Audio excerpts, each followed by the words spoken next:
Banaskantha LCB પોલીસે Khimana toll plaza પાસેથી luxury બસમાંથી વિદેશી દારૂ સાથે 4 શખ્સોને ઝડપી પાડ્યા છે। બનાસકાંઠા એલસીબી પોલીસ દિવાળી બાદ બસમાંથી દારૂ ઝડપ્યો છે।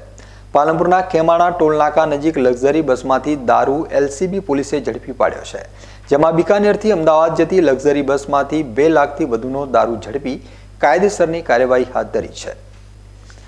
પાલનપુર તાલુકા પોલીસ ઊંઘતી રહી અને જિલ્લા એલસીબી પોલીસે તાલુકા વિસ્તારમાંથી દારૂ ઝડપી પાડ્યો છે, જેમાં બનાસકાંઠા એલસીબી પોલીસને મળતી બાતમી મળેલી કે રાજસ્થાન તરફથી એક લક્ઝરી બસમાં દારૂ સંતાડી ગુજરાતમાં ઘુસાડવાનો છે, જેના આધારે એલસીબી પોલીસે પાલનપુર તાલુકાના ખીમાણા ટોલનાકા પાસે પેટ્રોલિંગમાં હતા તે સમયે અમીરગઢ તરફથી શંકાસ્પદ ટ્રાવેલ્સ બસ આવતા એલસીબી પોલીસે તેને રોકાવી તપાસ હાથ ધરી હતી।